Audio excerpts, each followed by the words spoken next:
Bonsoir à tous, chers auditeurs, ravi de vous retrouver pour plus d'une heure et demie de handball. Je suis désolé, quelques petits soucis techniques, nous vous avez fait commencer un peu l'émission en retard, mais vous inquiétez pas, il y aura bien entendu, et comme promis, Bertrand Gilles avec nous à partir de 20h15, c'est-à-dire dans moins de 10 minutes, il sera avec nous. Ça nous permet de commencer notre programme, pour une fois, n'est pas coutume, par la Pro D2. Il y a Mika Liles avec nous, et on en parlait justement de ce match avec Mika, Dijon-Mulhouse. Le mieux c'était un match nul, ils nous ont écoutés, donc on est vraiment pas mauvais du côté des ATS. On avait trouvé plus ou moins le résultat, donc j'espère que vous avez parié sur ça. On va vous traiter tout simplement le sommaire de l'émission. Le programme est chargé, les amis. Au menu ce soir, on vous a concocté en entrée, comme je vous le disais, la Pro D2.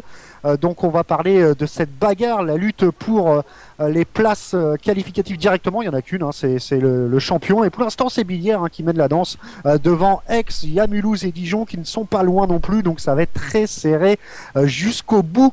Ça va être une lutte sans merci. On continue notre menu par le plat principal. Ce n'est autre que le grand retour de la rubrique de Mika Liles, les Français de l'étranger. Un invité exceptionnel, comme je vous le disais. Bertrand Gilles sera avec nous. Vous avez déjà eu l'occasion de lui poser pas mal de questions vers Facebook. Et on lui fera part.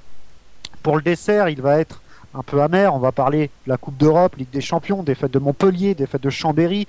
La qualification est loin d'être acquise pour les deux équipes. En huitième de finale aller de la Coupe EHF, Saint-Raphaël s'est incliné samedi chez le FC Porto. Du côté des filles, la seule bonne nouvelle, c'est la qualification de Nîmes qui a battu Mios pour les quarts de finale de la Coupe EHF. Au match aller, les deux équipes s'étaient neutralisées, il me semble, 27-27. Et puis la Ligue des Champions et encore féminin, CMS en difficulté, qui s'est incliné pour la deuxième fois consécutive.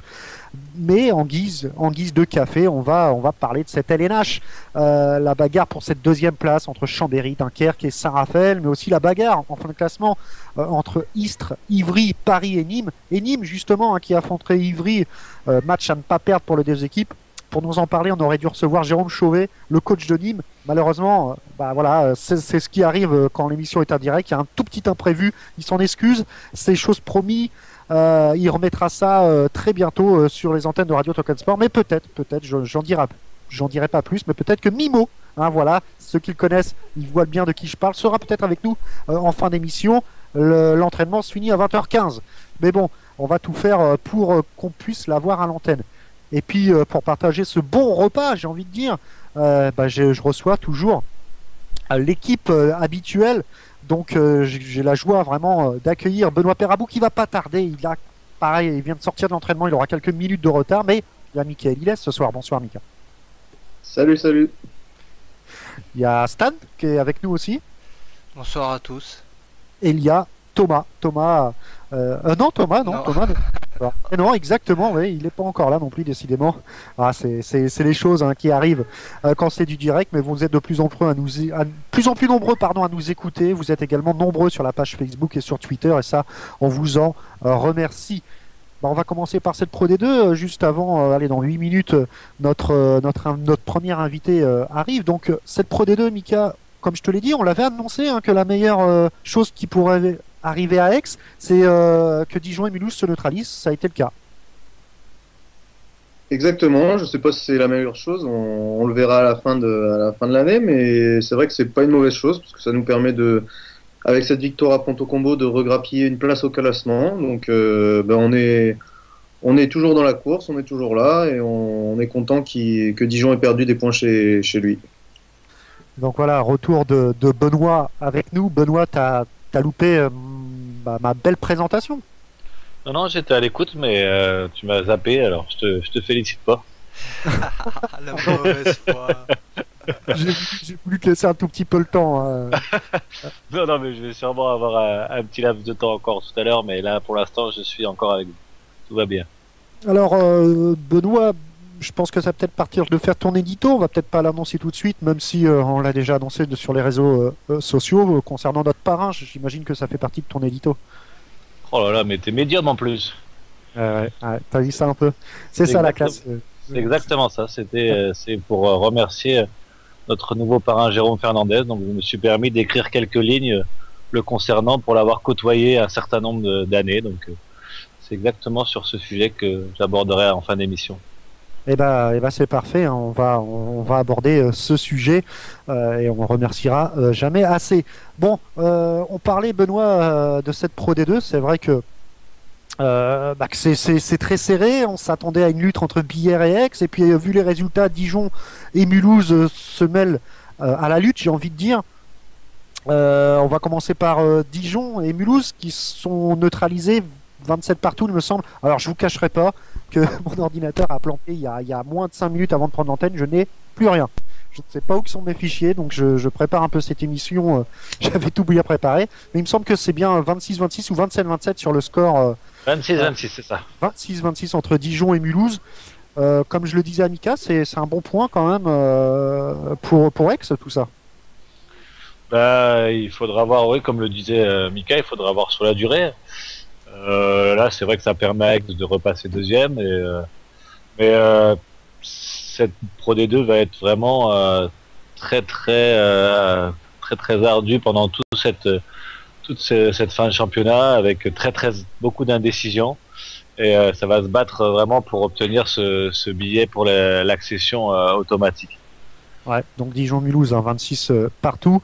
Et Aix s'est imposé difficilement, j'ai envie de dire, 33-31 face à Ponton-Combo qui va jouer, allez, on va dire le maintien. Mika, comment ça s'est passé un peu ce match à l'extérieur? Non, je dirais pas difficilement parce que on a pris les rênes du match assez vite. Et c'est encore une fois, malheureusement, dans le Money Time, j'ai envie de dire qu'ils sont revenus au score. Mais la partie a été assez bien maîtrisée de bout en bout, si ce n'est cette fin de match un peu hésitante. Juste un petit mot peut-être sur toi. Tu n'as pas joué ce match-là? Non, ça fait 2 semaines que je suis un petit peu blessé et j'étais encore pas en pleine forme à l'entraînement, donc il a préféré ne pas m'amener. Et là, comment tu te sens là? T'es apte à jouer le prochain match? Là, ça va. En fait, je m'étais bloqué le dos mardi et j'ai bien mis 2 jours à m'en remettre. Et du coup, je me suis entraîné que jeudi soir et vendredi soir. Et j'étais un peu, vu que la semaine d'avant, je m'étais pas entraîné énormément non plus, j'étais pas en grande forme. Donc là, je repars de plus belle. J'ai joué avec la réserve pour me remettre un peu dans le rythme et je suis prêt à repartir cette semaine. Donc, on a parlé de Dijon, on a parlé de Mulhouse, d'Aix, donc qui sont imposés face à Ponton-Combo, et Billère qui enchaîne les victoires et qui s'est imposé face à Chartres 28-24. C'est une belle perf parce que Chartres est pas trop mal dans ce championnat et 6e. Billère semble quand même. J'ai une petite question pour toi qui suit bien cette Pro D2, Mika. Il faudrait que tu te méfies de qui? Alors, des 4 équipes, là, Dijon, Mulhouse et Billère, ou alors il y en a une qui te fait un peu plus peur que les autres? Historiquement, on a eu un peu plus de mal contre Mulhouse ces dernières années. Donc c'est vrai que si on venait même si on les reçoit bientôt, enfin on les reçoit pas bientôt, qu'est-ce que je dis? On les reçoit en fin de saison, ce sera chez nous. Ouais. Mais c'est vrai que l'année dernière, c'était la seule équipe à être venue gagner à Aix-en-Provence. Et on a généralement du mal à les jouer. Après, maintenant, c'est le genre d'équipe qui est très forte contre les grosses équipes et qui est capable de passer aussi complètement à travers sur des matchs censés être plus faciles. Donc, sur la durée, comme on le disait tout à l'heure, j'aurais peut-être plus peur de Dijon et Billère. Billère qui malgré tout, continue sur la même lancée qu'en première partie de saison et qui est vraiment, qui, je pense, va vraiment lutter pour la première place, donc à voir. Et prochain match d'Aix-en-Provence, c'est Nanterre, c'est le dernier du classement. Est-ce que ça sent un peu le match piège? Match piège, non. Match piège si on le prend dans le mauvais sens. Si on arrive à se motiver comme on se motive pour n'importe quel autre match, il n'y a pas de raison que ça passe pas. Il nous avait posé des problèmes à l'aller. On a réglé quelques petits détails, on va continuer de régler des détails à la vidéo et je pense qu'on sera prêt et que c'est pas le genre de match qu'il faut laisser à la maison. Alors Dijon se déplace à Nancy. Pareil, Nancy qui est quand même vers le bas du classement. Mulhouse face à Massy, match aussi très important pour Mulhouse, et Billère qui se déplace à Vernon. Donc là, il faudrait peut-être un faux pas de Billière parce que Vernon n'est pas trop mal aussi dans ce championnat. Euh, donc maintenant, il faut miser aussi du côté d'Aix sur une contre-performance de ces quatre-là. Bah, exactement, ouais, mais je pense que des matchs, tout le monde va en perdre encore jusqu'à la fin de la saison, et c'est celui qui en perdra le moins, hein. Donc, nous, on va aller à Dijon, on va recevoir Mulhouse, donc pour ces deux-là, on a les cartes en main. Après, Billière fera des faux pas, parce que ce sera des défaites, des matchs nuls, je sais pas, surtout à l'extérieur. Mais sinon, ça va jouer sur la durée, et ce sera celui qui sera le plus régulier qui finira premier. Ouais. Bertrand Gilles est déjà là, hein, 20h14, il est à l'heure, pile poil, c'est ça, les professionnels. Juste le temps pour moi de vous dire les résultats et puis les classements. Puis on va enchaîner avec la rubrique de Michael Hilles, les Français de l'étranger. Alors, Ponton Combo, on l'a dit, c'est incliné à domicile face à Aix, 31-23. Nancy est allé s'imposer à Nanterre, donc match important pour Nancy, 25-27 pour Nancy. Dijon-Mulhouse, 26 partout. Massy-Semur, victoire de Massy, 29-27. Saintes s'est imposé à domicile face à Besançon, 31-19. Belle perf de Saintes. Angers, Vernon, 32-26 pour Angers. Billière s'est imposé à domicile face à Chartres, 28-24, ce qui fait au classement 4 équipes qui se tiennent en 3 points. Billière premier, 43 points. Aix-en-Provence deuxième, 42 points. Égalité avec Dijon troisième, 42 points. Et Mulhouse, 40 points. Et Ponton-Combo, Massy et Nanterre ferment la match respectivement avec 29, 28 et 24 points. On va tout de suite passer à la rubrique de Michael Hilles, les Français de l'étranger sur Radio Talk and Sport. Le temps pour moi de lancer un tout petit jingle. C'est parti. Les Français de l'étranger, Michael Hilles. Allez Mika, à toi de jouer. Et oui, donc ce soir, nous accueillons Bertrand Gilles, champion de France en 2001 avec Chambéry, champion d'Allemagne en 2011 avec Hambourg. Il est l'un des tauliers de l'équipe de France. Eh ben, bonsoir Bertrand. Salut. Tout d'abord, merci d'avoir accepté l'invitation. Il n'y a pas de quoi, il n'y a pas de quoi. Donc, je t'explique un peu la rubrique. On s'intéresse un peu aux Français qui se sont expatriés, donc pour savoir un peu comment ça se passe à l'étranger, hors de nos frontières. Donc, tout d'abord, est-ce que tu peux nous expliquer pourquoi avoir choisi de quitter le championnat français pour le championnat allemand et pourquoi autant de fidélité pour ce club de Hambourg? Alors déjà, c'est un peu une longue histoire et ça commence à dater. C'est vrai que je fais avec Guillaume ma 10e saison ici au club de Hambourg. Pourquoi on est parti au départ du championnat de France? Parce que je pense qu'on pensait, peut-être un peu naïvement, que l'herbe était plus verte ailleurs et que on avait envie de découvrir d'autres choses, quoi. On avait envie de se lancer d'autres défis. J'avais fait 6 ans à Chambé, et j'avais l'impression que c'était déjà une longue période, alors que c'était pas vraiment le cas. Mais je sais pas si vous m'entendez toujours là. Oui, on t'entend très bien. D'accord. Parfaitement. Ok, et donc on avait vraiment envie de tenter cette expérience-là, et d'autant plus, c'est vrai que moi j'étais attiré par la Bundesliga parce que c'était et c'est toujours le championnat de référence.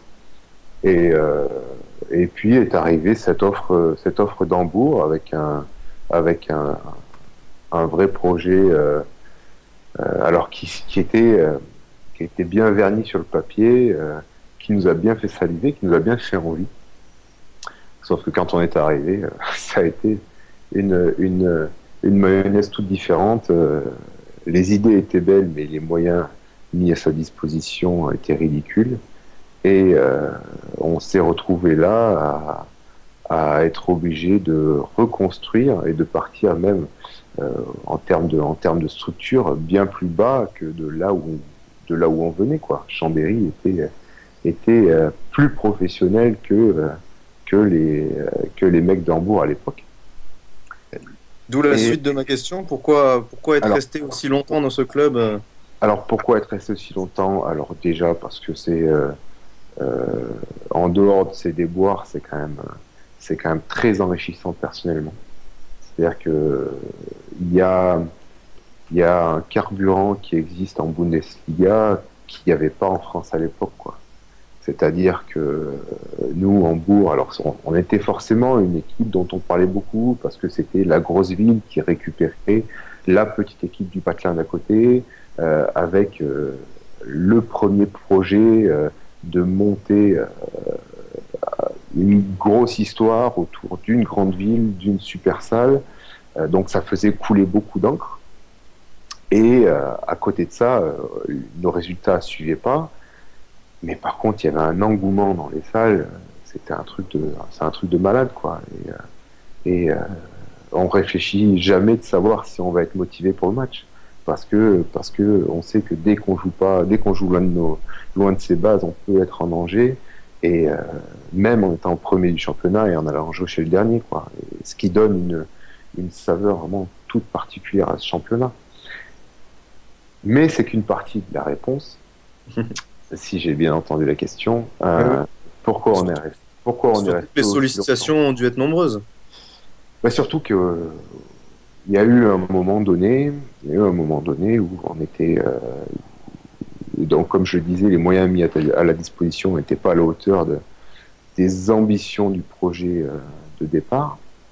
Et le mec qui gérait ça, parce que c'était quand même dans les mains d'un mec, d'un industriel, c'était un escroc fini. C'était un escroc fini qui a d'ailleurs fini derrière les barreaux, pas à cause des malversations qu'il a effectuées dans le handball, même s'il en a effectué, mais dans son business, quoi. Il s'est fait attraper par le fisc et il a fait 5 ou 6 ans de tôle. Donc c'était un vrai escroc. Mais bon, ça, on le sait, on est toujours plus intelligent après, quoi. On a toujours plus de clairvoyance quand on connaît la fin de l'histoire. Mais quand même, il y avait des indicateurs qui étaient positifs. Alors, il y avait déjà ce projet qui lentement prenait forme. Alors, on est loin de ce qu'on connaît aujourd'hui. Mais petit à petit, il y a des gens qui sont venus s'intéresser à ce projet, qui ont continué à le faire avancer. Et alors, au départ, c'est pas vraiment avancer. Au départ, c'est le faire survivre. Et à un moment donné, quand on était plus payé depuis 3 mois, on dit, bon, c'était pas vraiment ce que j'étais venu chercher. Il s'est déjà quand même créé un vrai truc au sein de cette équipe. Et on sait, donc il y a 2 Allemands, 2 Français. Hein. Il y a Thorsten Janssen et Pascal Hens. Guillaume Gilles et moi, donc mon frère et moi, et on sait que le premier qui bouge fait exploser tout le bateau. D'accord. Et à un moment donné, autant nous, on n'était pas inquiets, on aurait retrouvé un club assez vite, autant, et ben à un moment donné, il y a eu aussi la réflexion de se dire, c'est pas mort, et tant qu'on peut attendre, il y a des mecs qui méritent qu'on le fasse, quoi. Parce que à un moment donné, tu savais pas si ces mecs-là, ils allaient retrouver un club aussi vite que nous, et il y avait une vraie solidarité dans cette équipe, quoi. Et donc là, pour ce premier temps, là, ça a été de la survie. Et puis on a. Ça a duré 4 ans.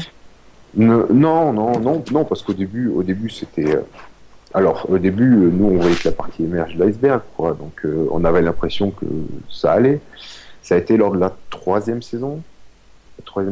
Où ça a commencé à vraiment battre de l'aile, où on n'était plus payé, parce qu'ils avaient continué à recruter de manière intelligente, des mecs solides. Donc, pour nous, on avait l'impression que tout ça continuait à avancer. Et sur la 3e année, donc, où c'est parti complètement en sucette, et où, en fait, ils ont fait un tour de passe-passe de haute finance, c'est-à-dire qu'ils ont liquidé la société qui gérait le club pendant la période hors Bundesliga, parce que normalement, quand on est en redressement, la sanction qui tombe immédiatement, c'est la rétrogradation en ligue inférieure. Et donc, on a changé de structure sociale et on a épongé le passif. Voilà. D'accord. Et à partir de ce moment-là, on est vraiment reparti de manière saine et dans une dynamique de haut niveau, avec un club qui s'est structuré, qui s'est assaini, avec les escrocs, tous les escrocs qui sont partis, avec de la vraie compétence qui est arrivée, et avec un projet qui, d'année en année, se rapprochait de plus en plus, finalement, de nos ambitions de départ, quoi. C'est-à-dire faire un gros truc à Hambourg où le potentiel est extraordinaire. Et voilà pourquoi ça marche. Pardon, excuse-moi. Je dis avec la finalité qu'on connaît l'année dernière, où vous êtes champion d'Allemagne et que vous figurez bien en Ligue des Champions. Voilà, avec l'année dernière, cette consécration de tout ce travail accompli, quoi, finalement. D'accord. Voilà. Pour parler plus de la vie en Allemagne, en quoi est-ce qu'elle est différente de la France? Est-ce que tu sens des différences dans la culture? Donc, bien sûr, il y en a. Quelles sont-elles? Alors oui, il y en a plein. Maintenant, ça fait tellement longtemps que j'y suis que j'ai même du mal à y mettre mon doigt dessus parce que finalement, ça reste des petites choses. On est bien plus proche des Allemands que ce qu'on aime croire en France, quoi. C'est-à-dire que le cliché du teuton psychorigide, maniaque, c'est pas vrai du tout. Alors, dire qu'il y en a pas, c'est une erreur, mais il y a des contre-exemples en France aussi. Donc, c'est un cliché qui leur colle à la peau vis-à-vis de la Deuxième Guerre mondiale. Bon, si vous voulez faire un peu d'histoire, on va se la faire, mais je suis pas sûr que ça vous intéresse. Finalement, les petites différences, elles se retrouvent dans les rythmes de vie, quoi. Voilà. Les rythmes de vie avec des gamins qui vont à l'école que le matin, donc ça cloue les mamans dans les maisons quasiment, puisque il faut, ou alors il faut qu'elles bossent que la matinée, mais c'est un truc assez établi, quoi. C'est-à-dire que c'est la maman qui s'occupe des gamins et de leur gestion, de leur quotidien, de leur faire à manger, et le papa qui rentre à 5 heures le soir pour manger. Un petit Voilà. peu rétrograde. Pardon? Je dis c'est pas un petit peu rétrograde comme façon de voir. Si, certainement, mais c'est comme ça qu'ils fonctionnent, quoi. Eux, ils le voient certainement pas comme une négation de la femme, mais plutôt comme la chance qu'elle puisse profiter du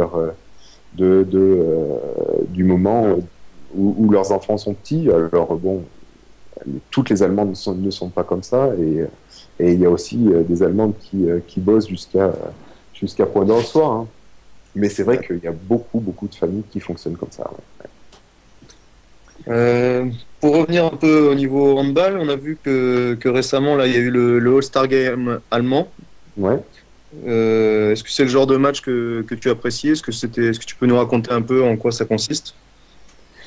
Alors, en quoi ça consiste? C'est simple, c'est une équipe de joueurs qui ont été élus par des internautes. Donc les internautes votent et font leur équipe, en fait, et contre l'équipe d'Allemagne. Alors schématiquement, ça pourrait presque être les étrangers contre les Allemands. Mais il y a quelques Allemands aussi qui se glissent dans l'équipe des All-Stars et qui ne font pas partie de l'équipe nationale. D'accord. Est-ce que c'est vraiment un gros show un peu à l'américaine, genre All-Star Game NBA, ou est-ce que ça reste c'est pas totalement ça. Et non, parce qu'en NBA, ils font vraiment le distinguo, quoi. Soit t'es All-Star, soit tu l'es pas. Et j'ai l'impression que la négociation de tes contrats en découle. Non, là, c'est quand même très détendu et c'est très bon enfant, même si on est toujours content de battre les Allemands entre nous. Bon, c'est vraiment un moment où on se retrouve autour du public qui est toujours, hein, qui répond toujours présent, quelle que soit la ville qui nous accueille. Et puis c'est de l'événementiel comme ils savent bien en faire ici, quoi. Hein. Ça, c'est vrai que par rapport à ça, ils ont un avantage culturel, quoi. Ouais. D'accord. Bon, pour faire un peu le journaliste moyen, maintenant, je voulais te demander, on parle beaucoup ici d'un retour en France l'année prochaine, donc j'aimerais savoir un peu ce qu'il en est de votre côté. Est-ce que c'est juste du blabla ou est-ce que c'est vraiment quelque chose qui est envisageable? Oui, c'est envisageable, c'est envisageable. Et envisagé. Allez, on veut une actu, nous, on veut un peu. Tu veux du scoop, toi? Ouais, du scoop. Ouais. On parle notamment du côté de Chambéry. Hein. C'est toutes les questions qui sont sur Facebook par rapport à votre venue. C'est à quand vous viendrez à Chambéry, quoi. Voilà, c'est un peu la question qui revient. Bon, alors c'est vrai que c'est pas une question qui est toute neuve, hein, quand même. Entre nous soit dit, c'est vrai que ça fait un moment. Ouais, presque depuis qu'on s'est expatrié, qu'on nous la pose, quoi. Donc, c'est pas vraiment un scoop dans ce sens-là. Maintenant, c'est vrai que j'y ai réfléchi très sérieusement, on s'est rencontré avec les dirigeants de Chambéry, et que pour l'instant, on a un différent contractuel, enfin différent. On est tout simplement encore sous contrat avec Hambourg, voilà. C'est-à-dire que on avait une prolongation quand je dis on, c'est Guillaume aussi. On a une prolongation d'un an, et donc on aimerait rentrer, mais pour le moment, on est lié contractuellement à Hambourg. Voilà. Et dans ce genre de négociation, ils ne pourraient pas vous lâcher pour service rendu? Quand on sait que ça fait 10 ans que vous êtes là-bas. C'est bien connu que dans le business, on fait ça parce que tout le monde il est gentil et tout le monde il est beau. Non, mais c'est vrai que c'est des choses qui, dans le handball, se passent un petit peu plus qu'ailleurs. Oui, c'est vrai que ça pourrait plus se passer. Après, j'essaye de ne pas être trop naïf et d'imaginer que si ça doit se passer, ils attendront certainement une contrepartie. Donc, bon, il n'y a pas du pur scoop parce qu'il n'y a rien de fait. Voilà. Il y a rien et de fait. Dans ton esprit, c'est vraiment Chambéry et rien d'autre.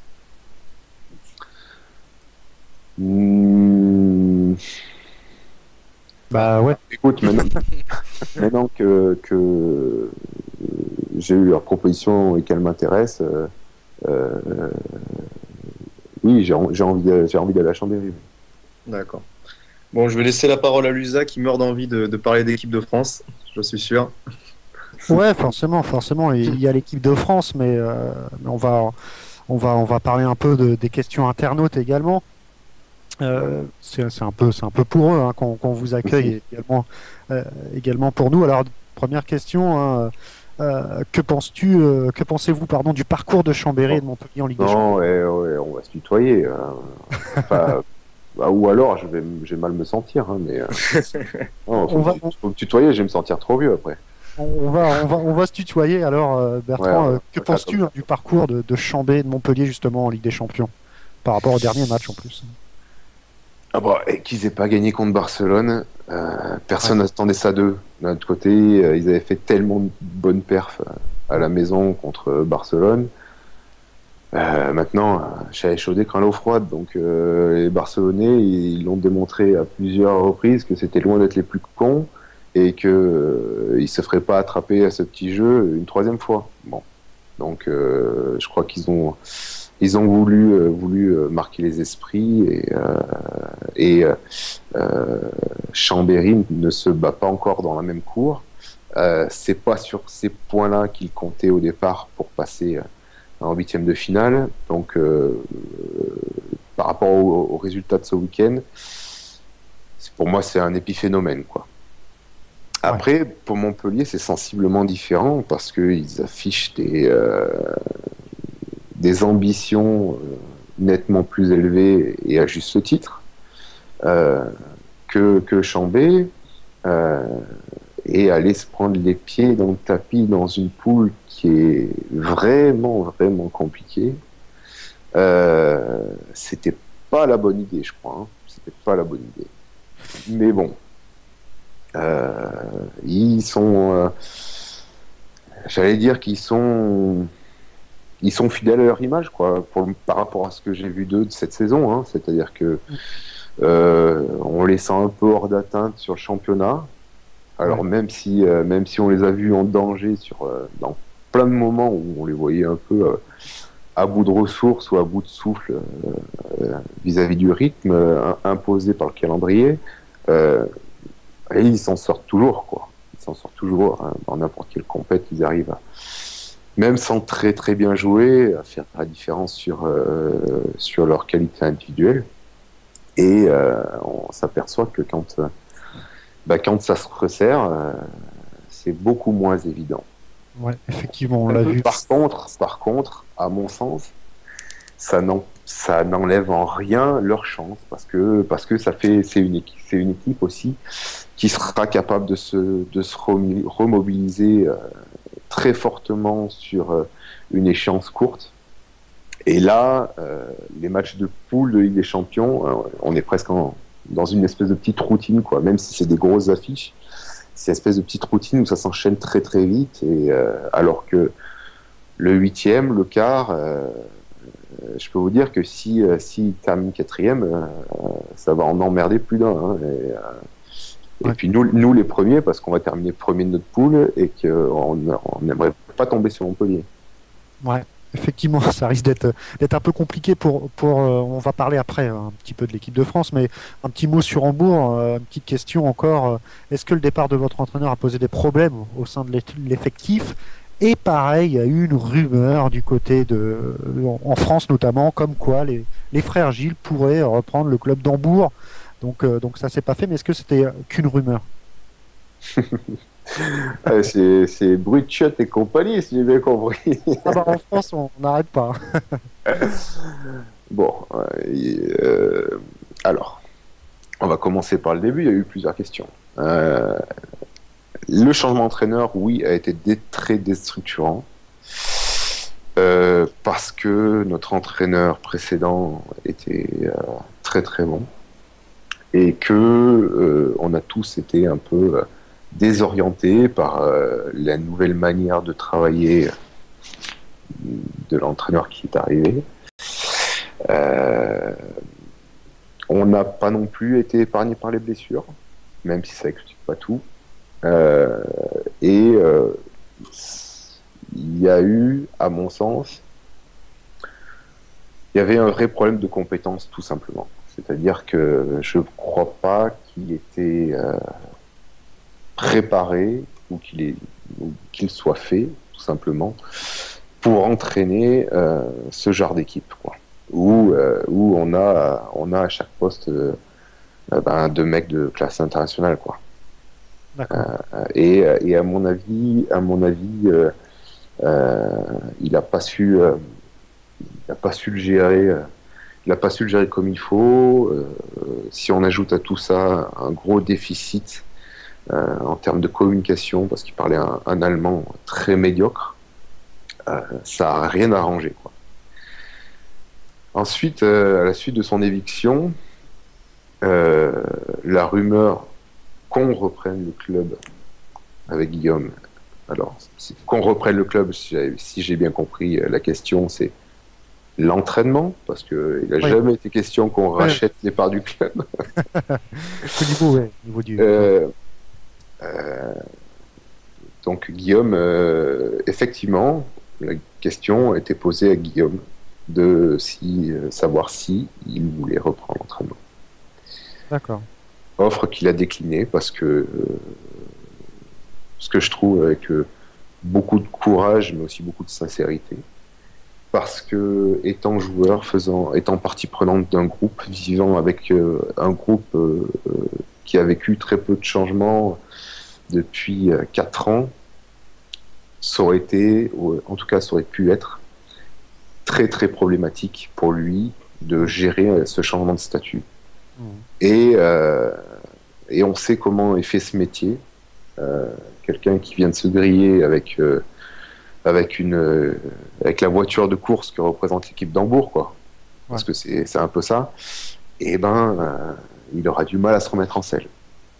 Ouais. Donc, pour moi, c'est une décision qui est logique et pertinente et que je trouve très, très saine de sa part.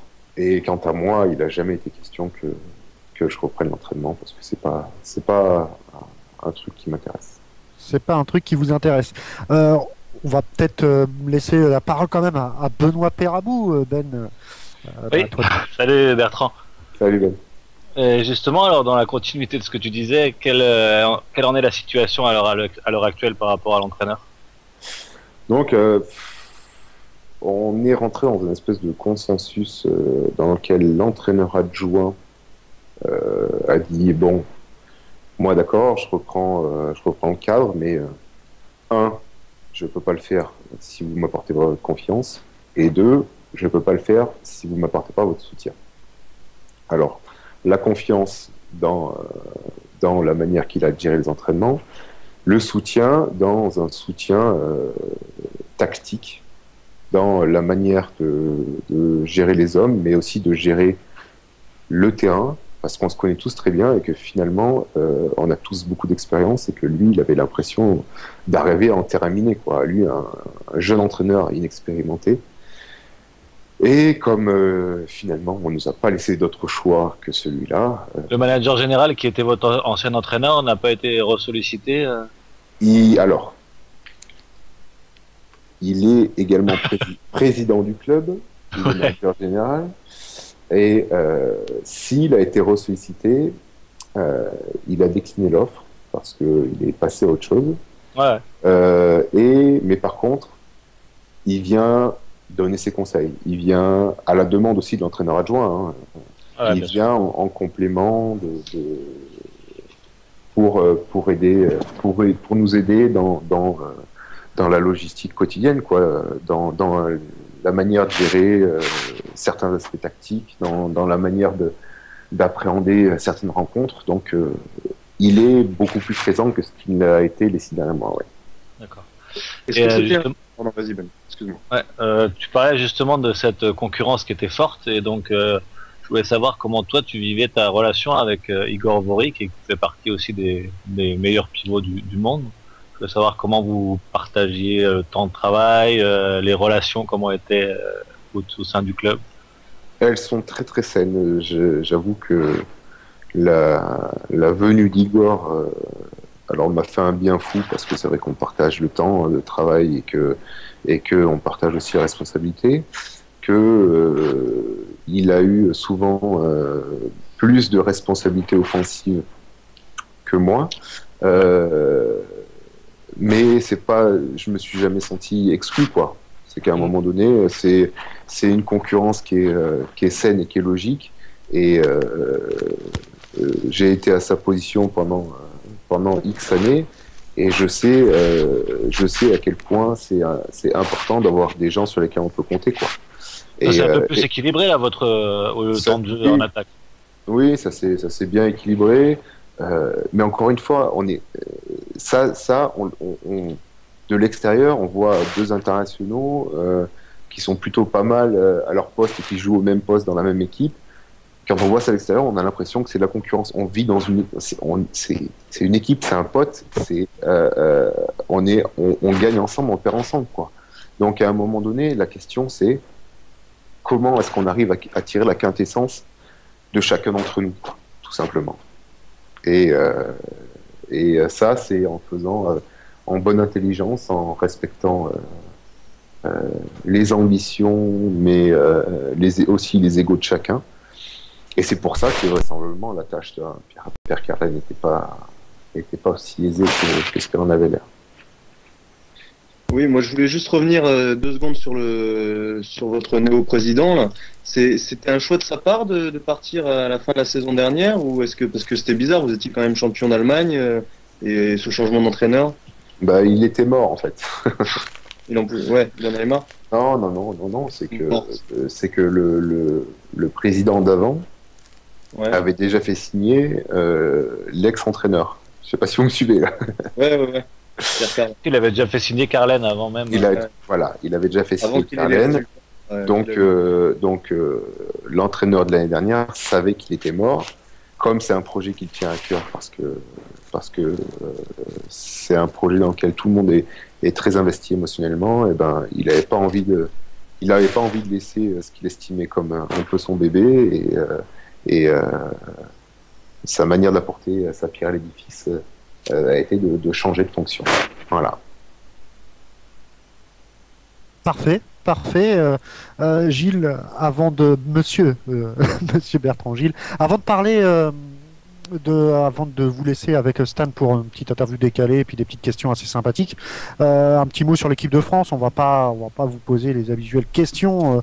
On en a déjà pas mal parlé dans tous les médias. J'aurais voulu juste savoir un peu dans quel état d'esprit vous allez aborder les Jeux Olympiques. Est-ce que vous allez aborder avec l'esprit revanchard? Et prouver un peu quand même que c'était un petit incident de parcours et que vous allez, passez-moi l'expression, mais tout défoncer au JO et puis nous ramener une médaille, quoi. En tout cas, on va partir dans cette optique-là. Je crois que les JO sont une telle compétition que c'est une compétition que tout le monde a envie de gagner. On a eu la chance de déjà la gagner, mais on sait également tous les sacrifices qui sont nécessaires pour pouvoir pour pouvoir potentiellement la gagner. Et je suis persuadé que on est à l'unisson dans l'équipe pour partir dans cette préparation hyper motivé et déjà de tout faire en amont pour arriver dans les meilleures conditions possibles à cette préparation et après la compétition, il peut se passer plein de choses, mais on va tout faire pour. Alors, on a reçu pratiquement la plupart des joueurs de l'équipe de France qui nous ont dit à juste titre, on l'a vu, que l'Euro était plus difficile que les JO. La compétition va être un peu plus facile pour l'équipe de France? Je crois pas, non, parce que c'est pas la même difficulté qui nous attend. On aura vraisemblablement un ou deux adversaires de moindre niveau. Ça veut dire que passer en quart devrait pas se faire sans trop de problèmes. Mais bon, on est bien placé pour savoir que la vraie compétition, elle commence au quart de finale et que finalement, peu importe la manière dont on s'est battu jusque-là, si en quart de finale on se prend les pieds dans le tapis, eh ben, on a l'air des plus gros des cons. Bertrand, est-ce que le Danemark fait un beau champion d'Europe? Ah bah oui. Vous auriez peut-être misé sur une autre équipe. Est-ce qu'il y a une équipe, par exemple, surprise, un peu comme peut-être la Macédoine, qui a un peu été impressionnant? Est-ce que vous avez un petit coup de cœur pour cet Euro, malgré le parcours de l'équipe de France, quoi? Un coup de cœur, non, parce que vous avez suivi après l'Euro, Bertrand, quand l'équipe de France s'est fait éliminer? Est-ce que vous avez totalement lâché ou vous avez regardé un peu les matchs? Non, j'ai décroché complet. Ouais, On est soumis pendant 15 jours à une pression quotidienne.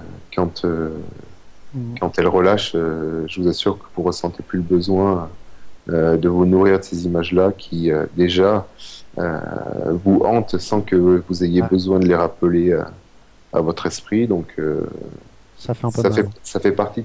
C'est pas que ça fait mal, c'est que l'esprit humain est fait comme ça. Hein. Quand on a besoin, quand on n'a plus besoin de souffrir, on fait tout pour ne plus souffrir. Donc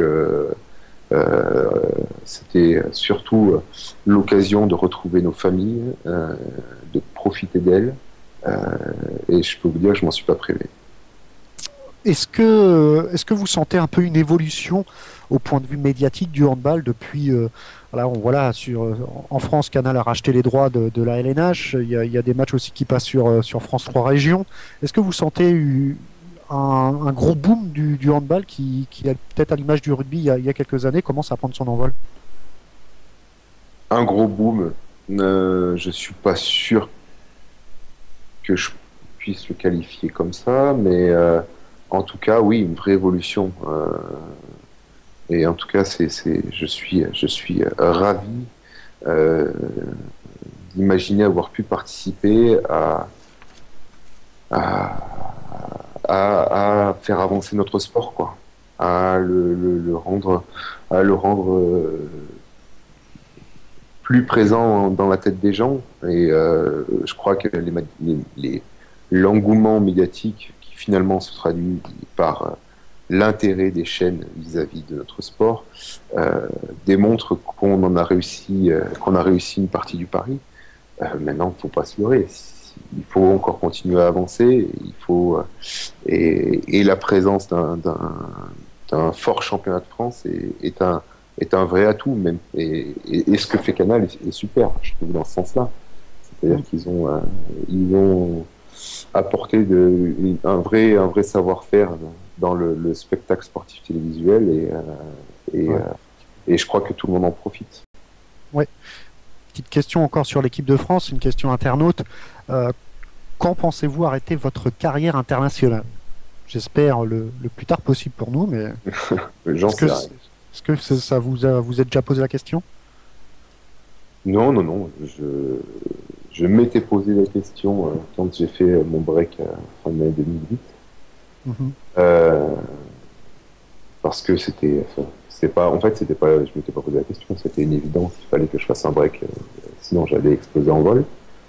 Bon, le break est arrivé trop tard, j'ai quand même explosé en vol. Donc, non, là pour le moment je me sens bien. Au niveau du club, l'association du club s'est beaucoup rééquilibrée depuis que Igor a joué avec moi, Igor Vori. Donc c'est vrai que physiquement, je me sens bien, j'ai pas de pépins, je touche du bois.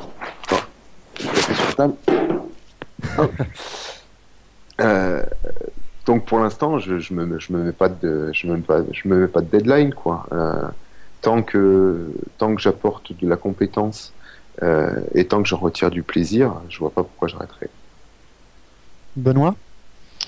Oui, tu parlais des médias et moi j'ai vu le reportage qui vous concernait par rapport à cette compétition en Serbie et j'ai trouvé qu'ils essayaient de mettre l'accent sur une certaine cassure qu'il y aurait pu avoir entre les joueurs et les sélectionneurs. Ouais. J'ai trouvé ça, ils ont vraiment mis l'accent là-dessus avec des interviews qui étaient un peu décalées par rapport au discours du coach. Donc qu'est-ce qu'il en est exactement de cette polémique? Ils essayent d'enfumer tout le monde. Je veux dire, moi, le journaliste, il vient et il me dit bon, alors, je le cite, c'est un fait établi que la rupture est consommée entre le staff et les joueurs. Alors là, moi, déjà, j'ouvre des yeux grands comme ça. Je dis, pardon. Oui, il a critiqué des gens vis-à-vis des journalistes, il s'est ouvert. Écoutez, c'est son boulot d'entraîneur, ou en tout cas de manager, comme il aime bien se qualifier lui-même. Hein. Mais on n'était pas bon, il avait besoin de faire réagir. À qui il a lancé des pics? Il a lancé des pics aux deux jeunes.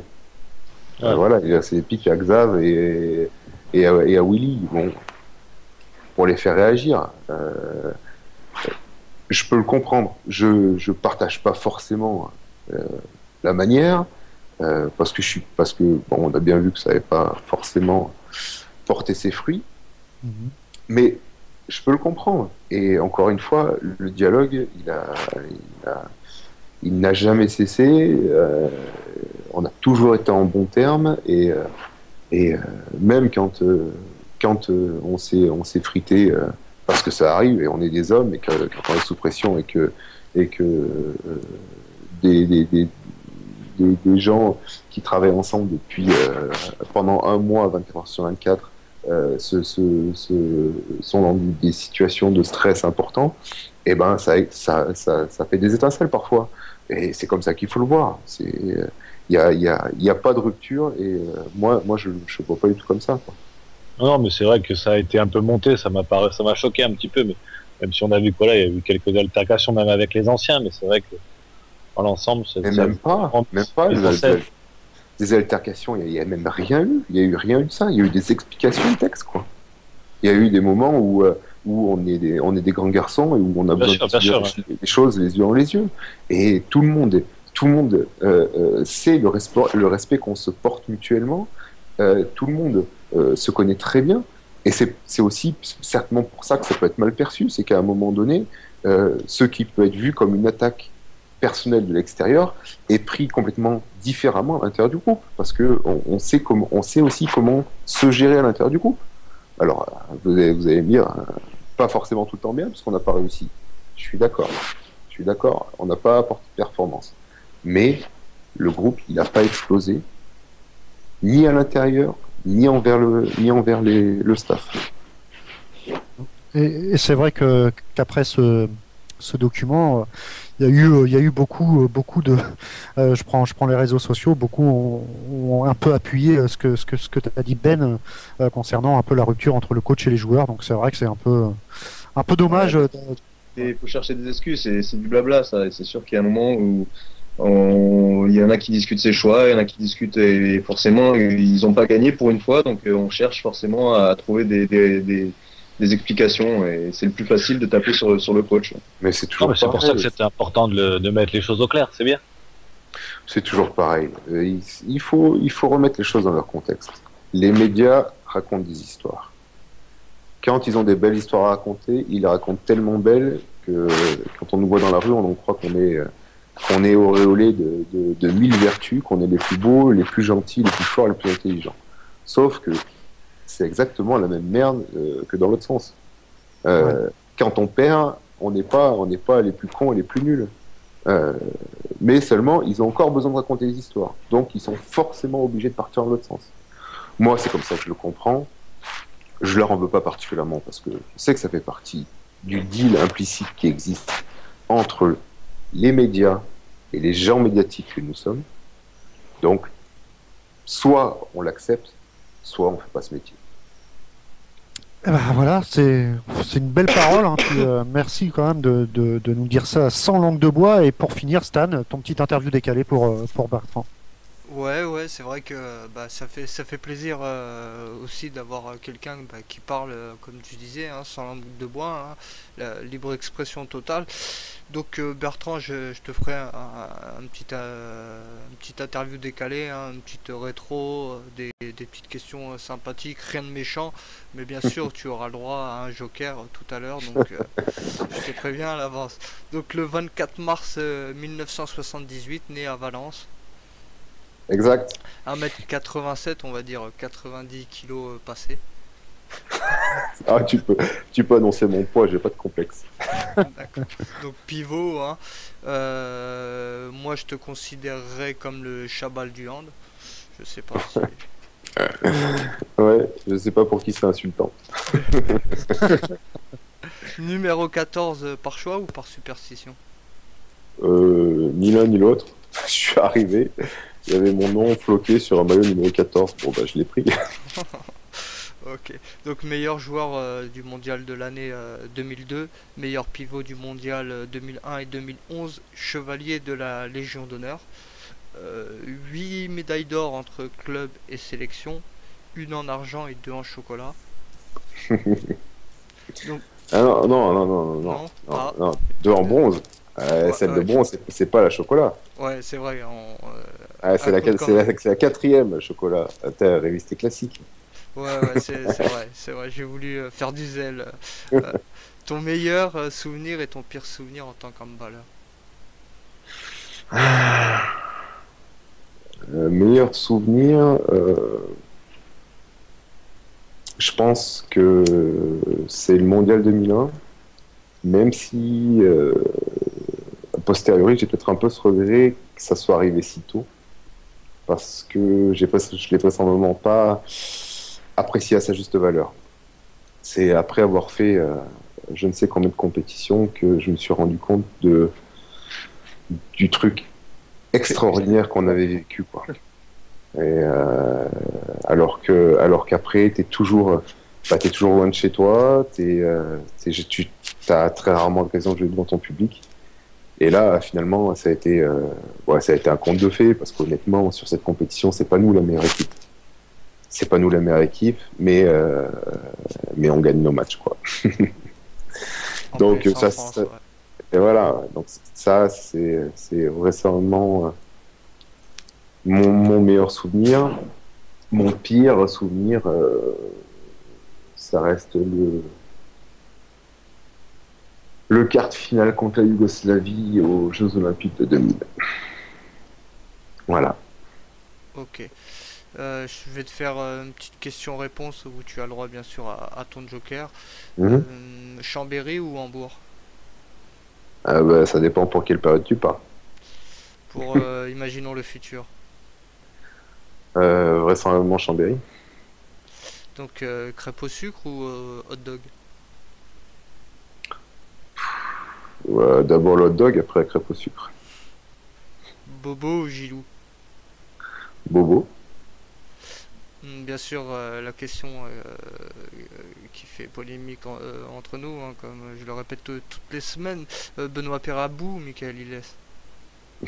Benoît Pérabou. Fondu ou raclette?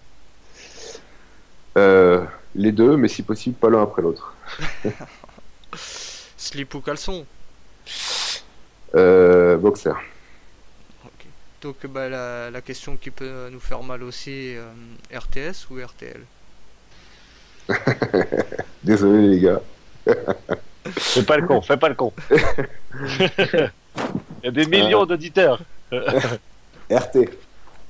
Aïe, aïe, aïe, aïe, aïe. Allez. Oh, tu connais du monde chez RTL ou quoi? C'est un scoop, il a un partenariat à RTL. J'ai pas dit RTL, j'ai fait ma pucelle, j'ai dit RT. Ouh, donc j'allais te poser la question, as-tu menti pendant ton interview? J'ai un doute là. Ah bah non, j'ai pas menti. Non, non je pense avec la libre expression que tu as, cette question, je ne te la pose même pas. Donc un coucou au frangin bien sûr. Et la petite phrase que tous nos invités ont la gentillesse de dire pour nous, bah, c'est ici Bertrand Gilles, bienvenue sur Radio Talk and Sport. Radio, pardon. Talk and Sport. Ah oui, Radio Talk and Sport. Salut, c'est Bertrand Gilles, bienvenue sur Radio Talk and Sport. Merci Bertrand. Ouais, juste une dernière question pour rester dans le décalé. On a vu que tu avais fait partie du calendrier du Groland. Ouais. Alors est-ce que toi tu connaissais particulièrement? Comment ça s'est fait? Ils sont venus vers toi? Alors c'est pas moi qui ai présenté ma candidature, hein. Mais ils sont venus vers moi et j'ai trouvé que c'était une super idée parce que je suis absolument fan. C'est un humour décalé, c'est un politiquement incorrect comme il s'en fait plus à la télé. Moi j'adore et passer pour un con, ça m'a jamais dérangé. Très bien. Okay, bon, donc, écoute, je te remercie beaucoup. On a perdu notre animateur vedette, donc c'est moi qui vais te remercier encore une fois. On a été ravis de t'accueillir et on te souhaite bon courage pour la fin de la saison et pour les JO surtout. Merci, c'est sympa les gars. Et puis moi je vous souhaite bonne continuation puis plein d'auditeurs. Merci encore. Merci beaucoup. Merci Bertrand. Allez. Il y a des auditeurs. Mais vous inquiétez pas, vous allez retrouver le podcast avec toutes les questions que vous n'avez pas entendues en off. Et vous avez, allez, il y a eu du scoop quand même ce soir et on remercie énormément Bertrand Gilles. Hein. C'est un peu, Benoît me l'a dit en off, un peu le cantonat du hand. Et effectivement, c'est vrai que il y a vraiment de la franchise. Donc pour info, il sera sûrement du côté de Chambéry. Peu de temps, on a appris aussi que Hambourg avait proposé la place d'entraîneur à Guillaume qui a refusé. Donc voilà, c'est des bonnes infos. Et il y a aussi un scoop que Michael va vous donner tout à l'heure, c'est à propos de X. Il va avoir un joker médical, donc on va savoir le nom. Mais tout de suite, avant, on va recevoir un joueur de Nîmes. On devait recevoir le coach, malheureusement il n'a pas pu venir, mais on a un joueur de Nîmes. Et Mika, je te laisse le présenter tout simplement. Ah ben écoutez, c'est Damien Skacanoc, donc qui joue à l'USAM depuis maintenant quelques années et qui est actuellement meilleur buteur du championnat. Bonsoir. Bonsoir Damien. Damien. Benoît n'avait pas testé le micro avant. Il n'y a pas la DSL à Nîmes. C'est vrai que on a été pris un peu de court et changement un peu sur le tas et du coup j'ai pas fait tous les réglages, donc peut-être qu'il y a un petit souci. Bon, on va voir, il n'y a pas de souci. Bon, pour l'instant, c'est la soirée des scoops. Alors, vous avez pu le voir sur Twitter, ça a pas mal tweeté déjà. Mika, tu peux peut-être nous parler de ton joker médical? Oui, enfin, je peux pas vraiment en parler parce que pour ce qui est de notre part, on ne sait pas encore exactement qui c'est, mais le club travaille à un joker médical pour cette fin de saison pour essayer d'assurer cette montée. Donc, ce sera encore un joueur des pays de l'Est. Donc, on a vu qu'ils étaient bien placés, tous ces pays, pendant l'Euro. Donc, c'est des joueurs de qualité et j'espère que ce sera un bon joueur. Ouais, on l'espère tous. Donc voilà, je pense qu'on a Mimo qui est son surnom un peu. Bonsoir. Non, toujours pas, décidément, c'est un peu la journée. C'est pas grave, de toute façon, on devait parler. Mohamed Kur nous a fait la même la semaine dernière. Faut compter un petit quart d'heure.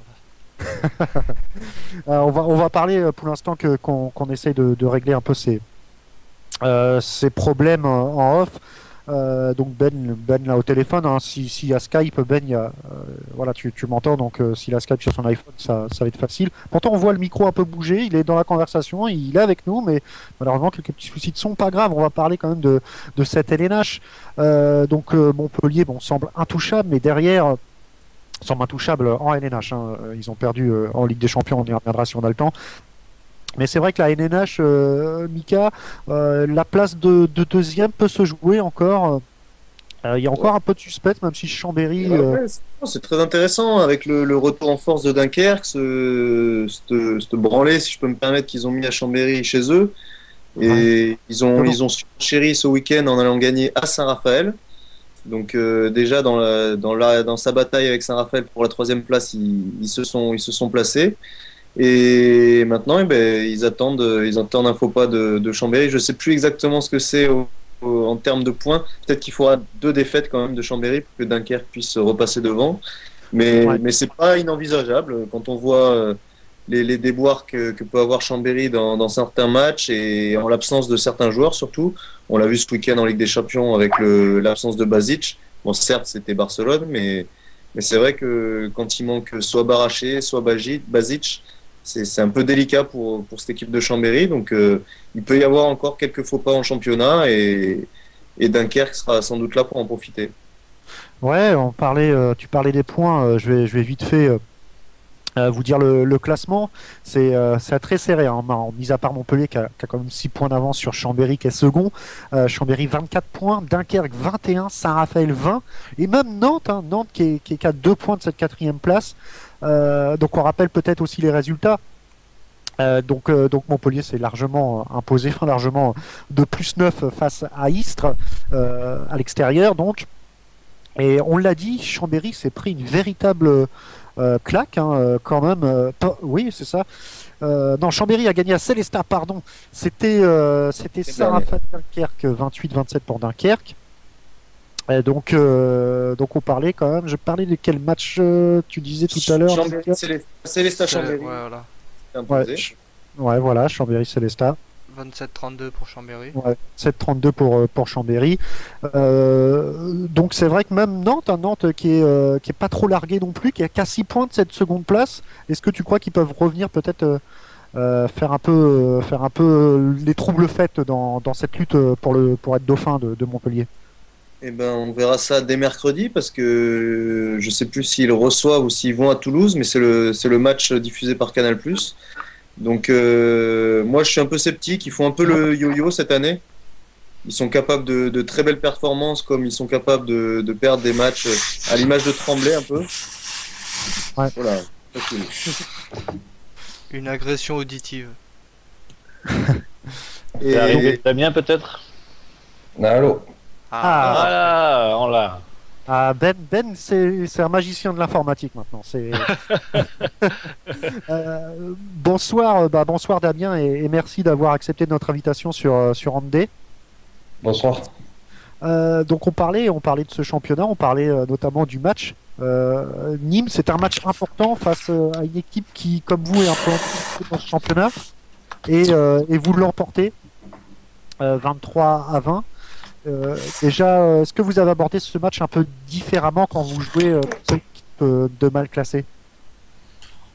Non, je crois pas qu'on aborde tous les matchs assez difficilement parce que quoi qu'il arrive, il nous faut des points. Donc, même si c'est des grosses équipes, on essaie de tout donner. On sait jamais ce qui peut arriver. Si on peut prendre 1 point ou 2 points, donc on donne tout. Et surtout, c'est des matchs comme samedi contre Ivry où ils sont dans la même situation que nous, hein, une situation difficile. Donc on savait que c'était un peu un match à 4 points et on a pu prendre ces 2 points qui étaient importants. Ouais, surtout c'est un match important parce que le prochain match c'est Chambéry. Chambéry, ça va être difficile, c'est à l'extérieur. En revenant un peu sur ce match-là, on vous a vu, vous faites une excellente saison, vous êtes meilleur buteur et vous tirez un peu la bourre avec votre compère de Nîmes, donc c'est tout bénef. Guillaume Sorina, hein, je parle bien entendu. Est-ce qu'il y a un petit challenge entre vous pour essayer d'être finir meilleur buteur parce qu'il revient bien quand même, hein?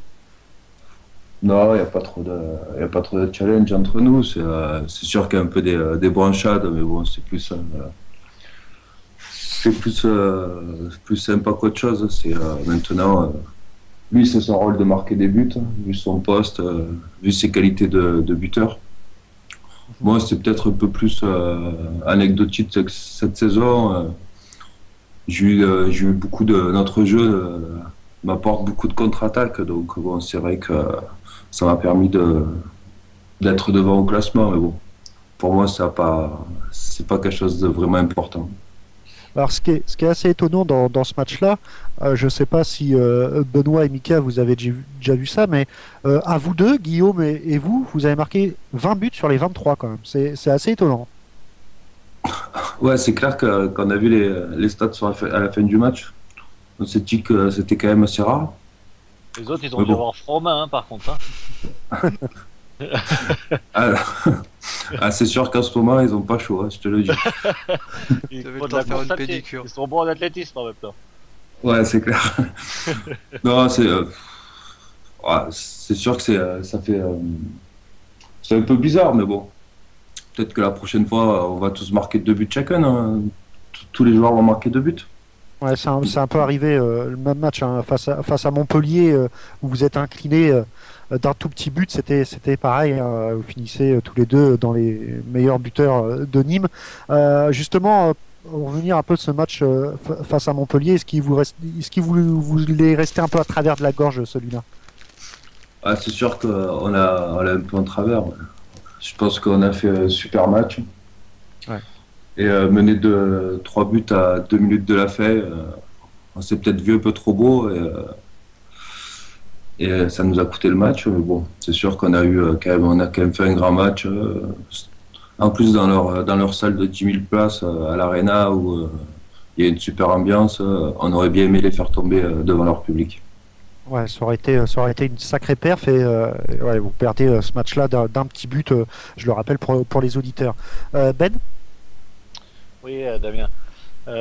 Tu connais des saisons un peu plus compliquées avec Nîmes. Est-ce que c'est pas toujours difficile de jouer ce maintien et de ne pas avoir de nouveau envie de postuler sur un grand club avec de grandes ambitions?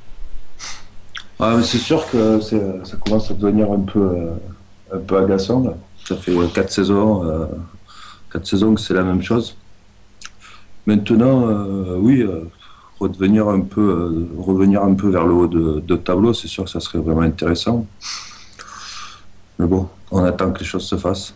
Et toi, contractuellement, t'en es où? Moi, je suis en fin de contrat, là. Ah, voilà. Voilà. Lusa qui voulait du scoop, Damien va peut-être être en mesure de... C'est peut-être un peu trop tôt pour parler d'un club qui vous intéresserait, ou vous avez peut-être un peu de contact, non? Non, il y a un peu des pistes. Déjà, Nîmes m'a refait une proposition. Maintenant, il y a d'autres pistes, mais bon, je vais prendre un peu le temps pour bien réfléchir et prendre la meilleure décision. Ouais, surtout que c'est tout bénef. Si vous finissez meilleur buteur, voilà, c'est bien pour votre dernier contrat du côté de Nîmes. Vous êtes bien mis en valeur pour les autres clubs. Oui, allez-y, pardon. Non, vas-y, c'est bon. Désolé. Voilà. Non, c'était des petites... Mika, je crois qu'il avait aussi quelques petites questions à poser. Non, ben moi salut Mimo, je voulais juste savoir par rapport à ce que tu pensais, parce que vous avez quand même un effectif conséquent, vous avez conséquent en qualité, j'ai envie de dire, parce que c'est vrai qu'en quantité vous êtes peut-être un peu limité, mais est-ce que tu trouves que vous êtes à votre place dans le championnat avec des joueurs comme Junillon, Sorina, toi, Jean-Phi? Est-ce que tu peux mettre le doigt sur la problématique? Qu'est-ce qui pour toi fait que vous en êtes dans cette situation? Ben, je pense que notre place, moi en début de saison, je la voyais pas 11e là. Je pensais qu'on serait vraiment dans le ventre mou, voire un peu plus haut. Mais comme tu dis, avec le problème d'effectifs au niveau de la quantité, c'est difficile de gérer tous les matchs. En plus, avec des blessures comme Yacine actuellement, on a eu Guillaume et Franck aussi qui nous ont vachement manqué. Donc, on n'arrive pas à compenser pour pouvoir vraiment faire la différence sur des matchs qui sont importants. Et je sais qu'il y a quelques joueurs qui font des études. Est-ce que tu penses que ça peut être une problématique parce que en termes d'entraînement, ils s'entraînent peut-être pas tout le temps, peut-être que la qualité des entraînements s'en ressent. Qu'est-ce que tu en penses? Non, je pense pas, parce que c'est assez bien géré par les joueurs et par les entraîneurs et les dirigeants. Des semaines aménagées pour, comme tu sais bien, pour Franck et Guillaume, pour Franck et Jean-Phi. Mais c'est assez bien géré et je pense que c'est pas le plus gros problème. Je pense aussi que vous avez manqué de réussite parce que vous faites pas mal de matchs aussi où vous perdez de très peu. Je pense déjà à Montpellier, à nous aussi à Tremblay. Donc quand vous êtes venu, ça s'est joué sur un penalty à la dernière seconde. Ouais, il y a aussi cette manque de réussite qui fait que vous vous retrouvez dans une situation difficile alors que sur le papier et pour vous avoir vu jouer et vous jouer, l'équipe est quand même beaucoup mieux équilibrée qu'à une certaine période et que vous avez vraiment un jeu qui est beaucoup plus collectif et ambitieux, je dirais, que les années précédentes. Ah oui, c'est sûr que si on avait pu prendre ces quelques matchs, surtout celui de Tremblay, là où on aurait pu prendre un petit point sur le match, sur le dernier penalty. Mais c'est sûr que de se retrouver 11e en ayant fait -1 à Montpellier, -1 à Tremblay, et -1 le week-end dernier à Créteil. Ouais, tout à fait. Ouais. En plus, en menant pratiquement tout le match et en s'écroulant dans les dernières minutes. Voilà, ouais, je crois qu'on a mené 2-6 buts. C'est ça, c'est les échos que j'ai eus. Ouais. Et on a essayé de gérer un peu certains joueurs en essayant de les faire souffler avec des jeunes. Et en fait, ça a mis tout le monde dans le trou et on s'est retrouvé à jouer dans le Money Time. Et les Money Time, c'est pas pour nous, je crois. Le prochain match est face à Chambéry, on l'a dit, au match aller, vous êtes incliné, mais de 2 petits buts, je crois. Hein. Donc, s'il y a bien une équipe qui peut aller un peu titiller Chambé la semaine prochaine, Nîmes. Donc, vous allez entamer ce match pareil de la même façon. Vous y allez vraiment pour essayer d'accrocher cette équipe de Chambéry. Oh, mais c'est sûr, on y va pour essayer de faire un résultat. Maintenant, on lâchera aucun match. Comme on a pu le faire à Montpellier, on est allé pour montrer la vraie image de Nîmes, ouais. se battre sur le terrain. Donc on va aller à Chambéry dans le même état d'esprit et on fera le compte à la fin du match. Quel est, d'après vous, bon là vous êtes un petit peu en lutte, alors on va dire pour le maintien, même si c'est vrai que c'est très serré hein, jusqu'à aller Créteil, voire même Toulouse. Hein, quelle est l'équipe qui est pour vous les plus faibles, j'ai envie de dire, ceux que vous pensez voir derrière vous? Ouais, je sais pas s'il y a vraiment des équipes qui seront plus faibles que nous ou meilleures. Je pense qu'il y a vraiment un niveau de championnat qui s'est vraiment resserré, que ce soit le haut de tableau qui est quand même assez difficile à atteindre et le bas de tableau qui est difficile pour se maintenir. Maintenant, ça va pas jouer sur grand chose, je pense, entre Paris, Istres, Ivry et nous. Après, il y a Créteil, mais je pense que Créteil a fait une bonne première partie de saison et qu'ils auront plus de facilité à se maintenir. Et ça va jouer sur des détails, et comme on disait, c'était sur des blessures, sur la façon de gérer les matchs difficiles contre les joueurs qui se battent, les équipes qui se battent pour le maintien. Ça va être ces matchs-là qui vont faire la décision et ça va pas être facile pour les 4 équipes, je pense. Ouais, surtout que c'est du lourd. On parlait de Nîmes qui se déplace à Chambéry, mais Dunkerque vont affronter Istres, Ivry se déplace à Montpellier et Paris c'est Saint-Raphaël. Autant dire que pour les 4 derniers de ce championnat, c'est vraiment des grosses équipes. Donc si Nîmes pouvait peut-être accrocher quelque chose à Chambé, ça serait vraiment bien parce qu'on voit mal quand même Ivry gagner à Montpellier. Paris peut peut-être rapporter quelque chose contre Saint-Raphaël, mais ça va être aussi dur pour Paris. Donc ouais, effectivement on vous souhaite vraiment de vous en sortir avec Nîmes. Sachez qu'il y a un petit adage hein, sur RTS, c'est vrai qu'à chaque fois que vous passez l'émission le lundi, vous gagnez le prochain match. Donc Dijon a fait match nul. Ouais, on a eu Mohamed Kiour. Timo, tu peux encore faire match nul. Ouais. Voilà. J'espère. Il y a rarement des défaites. On espère vous porter chance. Merci d'avoir été avec nous pour cette interview et bon courage face à Chambéry. On vous suivra tout particulièrement et puis au plaisir de vous avoir sur RTS. Merci bien. Et, bonne continuation et appelez-nous plus souvent pour la victoire. Ouais. Il n'y a pas de souci, je peux répondre tous les lundis, je peux répondre. Bon lundi prochain, alors on espère. Merci. Merci. Et bon championnat. Merci, au revoir. Donc voilà, c'était Damien qui était avec nous pour parler un peu de Nîmes. Donc pour finir un peu sur ce championnat. Tu nous as pas dit comment il s'appelait. Mika, je te laisse. Non. On aimerait bien que tu nous dises un peu comment tu le prononces. J'ai pas envie d'écorcher son nom. C'est parti. Ouais, mais il y a les auditeurs qui nous écoutent et si ça se trouve, il y a. De toute façon, les sports de Salle de France tous les week-ends. Voilà, et en plus c'est un Marseillais, ce qui doit faire plaisir à Stan. Allez, on va parler. J'ai été silencieux. Un peu trop.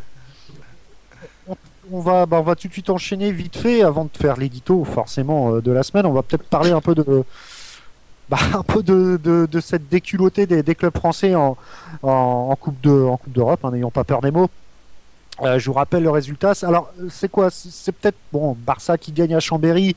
On pouvait peut-être s'y attendre, mais avec autant d'écart, est-ce que Benoît, ça reflète un peu le niveau de ce championnat, ou alors Chambéry est complètement passé à côté, quoi?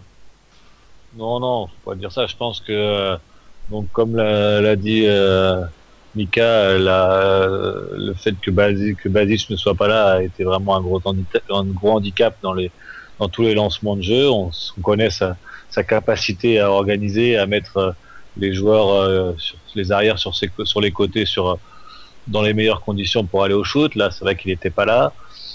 Donc ça a été quand même très handicapant pour Chambéry. Et la fin, voyant le score commencer à gonfler, l'entraîneur n'a eu que deux choix, que de ménager ses cadres et donc de faire rentrer les remplaçants, et d'où un score qui a gonflé pour se finir avec un écart assez conséquent. Mais ça reflète pas non plus complètement, même si un niveau d'écart, ça on peut pas le nier. Il y a vraiment un niveau d'écart entre Chambéry et Barcelone, mais le score aussi fleuve ne reflète pas complètement la physionomie du match. Mika, peut-être un peu plus surprenante la défaite de Montpellier à Léon. Oui, ben, surprenante, pas forcément, parce qu'on a vu que Léon avait fait vraiment des bons résultats chez lui dans cette Ligue des Champions. Ouais, ils sont invaincus. Ouais, ils ont fait match nul contre Kiel, et je crois qu'ils ont battu Copenhague, ouais, donc. Invaincus chez eux. Ouais. Et ben, c'est vrai que c'est un peu le paradoxe de cette équipe de Montpellier, c'est-à-dire que quand on dit de plus en plus que le championnat de France est en train d'exploser, que le niveau augmente, Montpellier le survole. Et c'est vrai qu'en Ligue des Champions, ils ont du mal à s'exprimer, à refléter cette supériorité qu'ils ont au niveau national. On la ressent pas du tout au niveau international. Même dans leur victoire, ça a jamais été exceptionnel, à part peut-être la victoire contre Szeged à la maison, il me semble. Je suis même plus sûr. Mais c'est vrai que à tous les matchs, ils ont des difficultés. Contre Léon, chez eux, ils ont des trous. Ils mènent de 5-6 buts. Ils prennent un 6-0 ou un 7-1. Et c'est vrai que c'est assez bizarre. On en revient toujours au même. C'est ce manque aussi de deuxième arrière droit qui est quand même très très préjudiciable pour eux.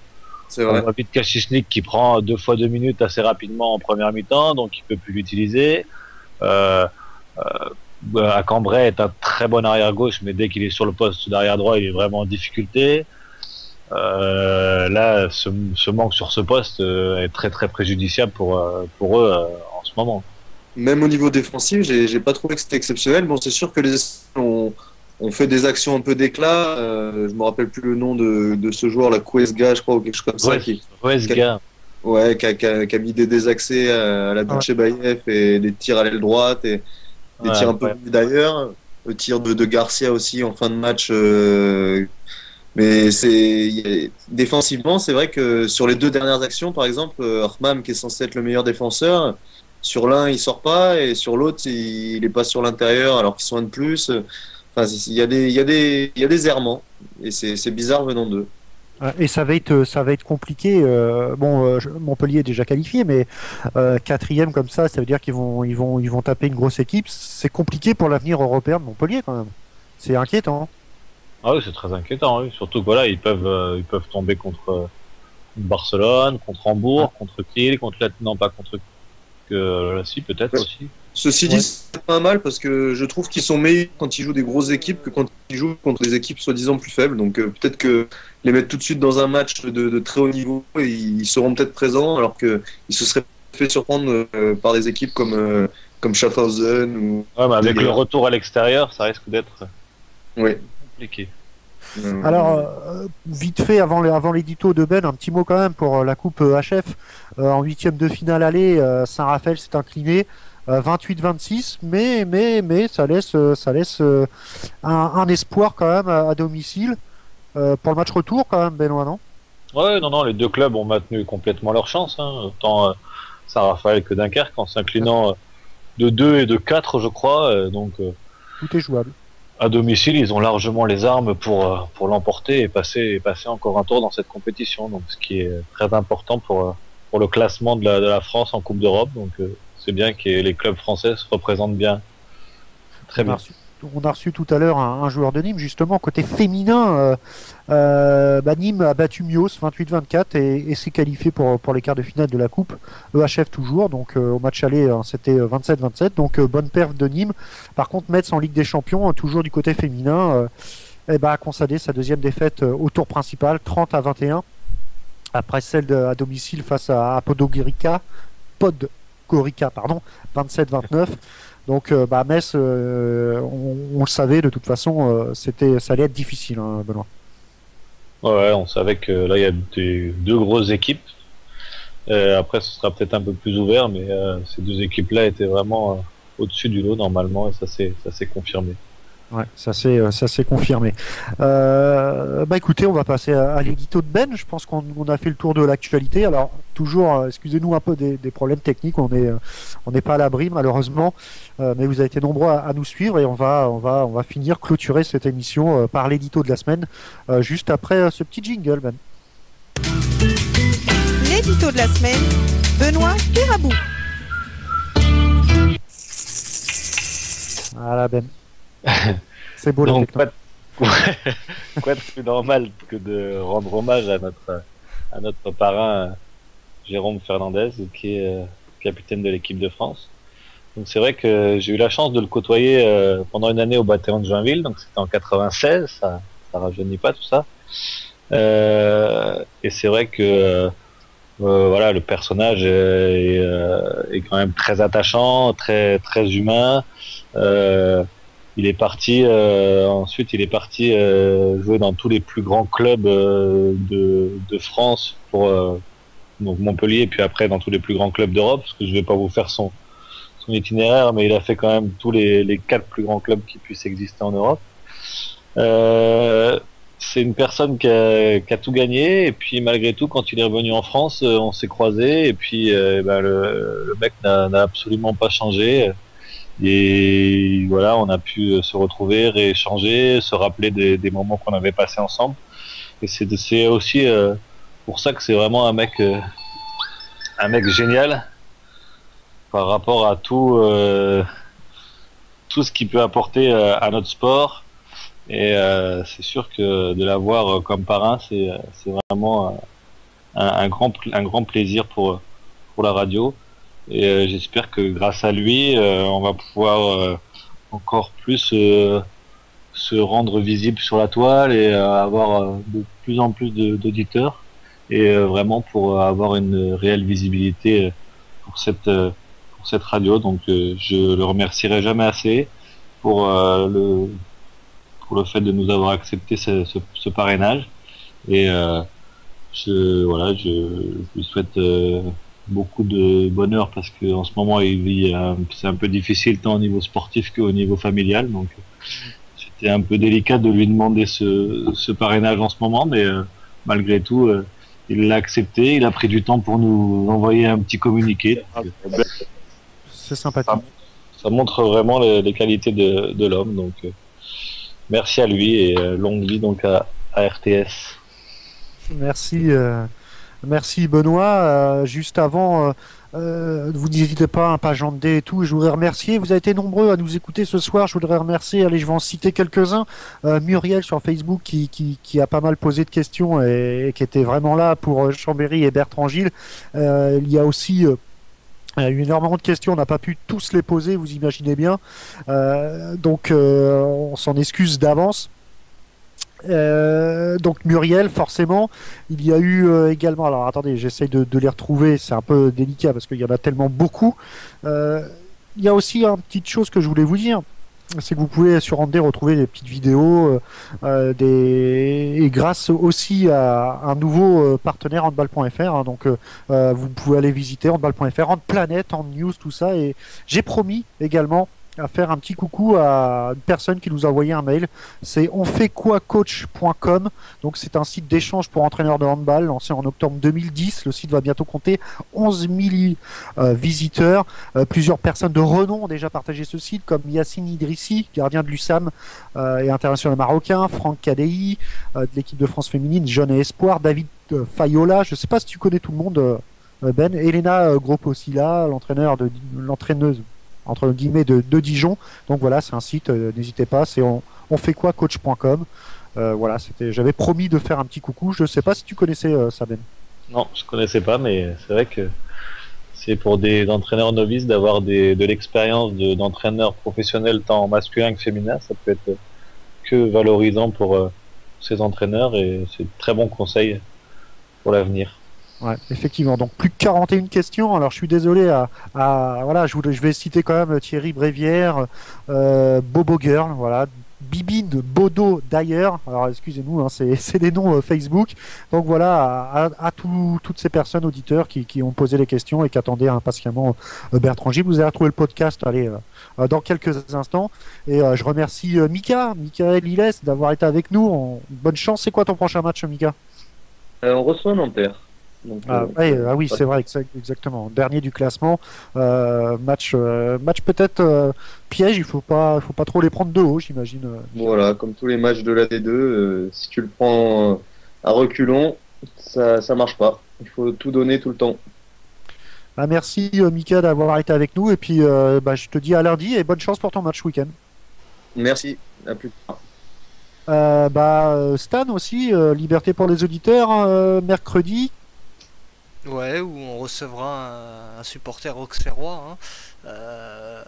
Donc on saura tout un petit peu sur le monde ultra à Auxerre parce que il y en a un, paraît-il. Donc on saura ça sur.